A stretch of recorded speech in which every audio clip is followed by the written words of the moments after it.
Hello, চলুন আজকে বানাবো চিকেন তন্দুরি। কিভাবে বানাচ্ছি দেখুন। প্রথমে আমি 4টে লেগ পিস নিয়ে নিয়েছি, ওটাকে ভালো করে কেটে নিয়েছি সুন্দরভাবে যাতে মশলাটা ঢোকে।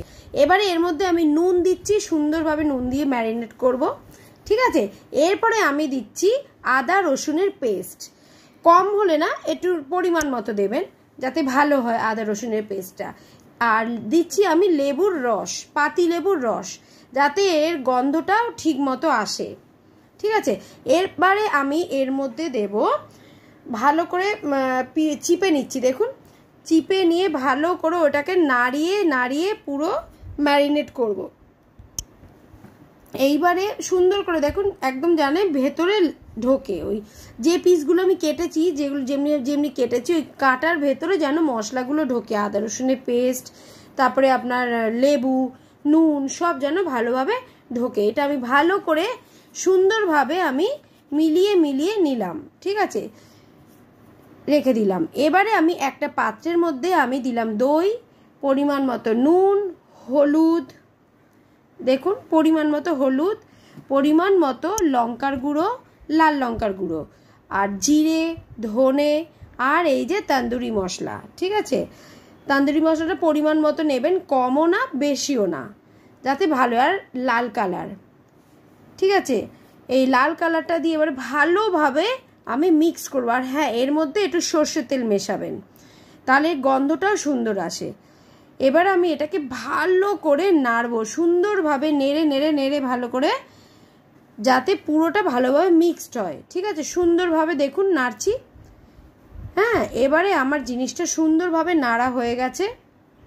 এবারে এর মধ্যে আমি এক একটা করে চিকেন দিচ্ছি, আর যেখানে যেখানে চেরা আছে ওই চেরার মধ্যে ভালো করে মশলাগুলো ঢুকিয়ে দিচ্ছি যাতে ঢোকে, মানে মাংসের ভেতর পর্যন্ত যাতে ঢোকে। হ্যাঁ, এবার সুন্দরভাবে দেখুন আমি এটাকে সুন্দরভাবে মিলিয়ে আমি ম্যারিনেট করছি, ভালোভাবে এক একটা করে ঢোকাচ্ছি সুন্দরভাবে। দেখছেন কেমন লাগছে? হ্যাঁ, কালারটাও আসছে সুন্দর, ভালোও লাগছে, ঠিক আছে। আমার এই সুন্দরভাবে পুরো মানে একদম উপর থেকে নিচে অবধি, হ্যাঁ ঠিক আছে। এবারে আমি কড়ার মানে প্যানের মধ্যে আমি একটু তেল, তার মধ্যে আমি একটু বাটার দিয়ে দিয়েছি, আর আমি চিকেনটাকে আধা ঘন্টা ম্যারিনেট করে রেখেছিলাম। এবারে আমি 2 পিস করে চিকেনের মধ্যে দিচ্ছি, আর যতক্ষণ না হচ্ছে আমি সেটা ঢেকে রাখছি যাতে ভালোভাবে মাংসটা নরম হয়, খাওয়া যায়। এই যে আমি এখন ঢেকে দিলাম, এবারে দেখছি কতটা হয়েছে। হ্যাঁ, প্রায় মোটামুটি ভালোই হয়েছে। এবারে আমি এটাকে সুন্দরভাবে উল্টাবো যাতে না ভেঙে যায়। দেখুন সুন্দর, নিচটা পুরো তলাটা সুন্দরভাবে হয়েছে, ঠিক আছে। এবারে আমি এটাকে ওঠাচ্ছি, ওটাতে একটু প্রবলেম হয় কিন্তু তবুও দেখুন কিভাবে আমি সুন্দরভাবে করেছি। এইবারে আমি এইগুলোকে আমি কি করব জানেন, এইগুলোকে আমি গ্যাসের মধ্যে ভালো করে আমি সেঁকবো। দেখুন এবারে আমি আমার গ্যাস ওভেনের মধ্যে জালটা পেতে আমি ওর মধ্যে একটু সেঁকে নিচ্ছি।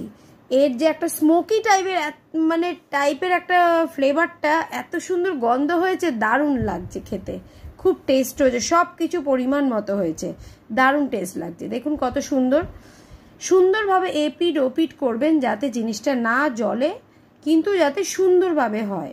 দেখছেন কত সুন্দরভাবে হচ্ছে জিনিসটা। হ্যাঁ দেখুন একটা হয়ে গেল, আর এই যে একটা কত সুন্দরভাবে হচ্ছে। উপরটা তো হয়ে গেছে, পুরোটা গোল গোল করে ঘুরিয়ে আপনারা এটা করবেন। দারুণ লাগছে, দেখুন কত ভালো লাগছে। আমার তন্দুরি চিকেন হয়ে গেছে, দেখে বলুন আপনারাই আমার তন্দুরি চিকেনটা কেমন লাগছে। আর এইটা ডিজাইনটা পুরো করেছে আমার মেয়ে, দেখুন কেমন লাগছে। পেঁয়াজ, লেবুর রস, আর একটু রায়তা, সস টস ছিল না, আবার চাটনি বাটনি করবে, রায়তার মধ্যেই ও ডুবিয়ে সুন্দরভাবে ওটা খাচ্ছে, খেয়ে আপনাদের দেখাচ্ছে। ভালো, খুব সুন্দর নরম হয়েছে, ও তো আমাকে বললো, আর খুব টেস্ট হয়েছে, খুবই ভালো হয়েছে, এত সুন্দর হয়েছে। ফার্স্ট টাইম এরকমভাবে আমি করলাম, আরও বার করেছি। নাইস।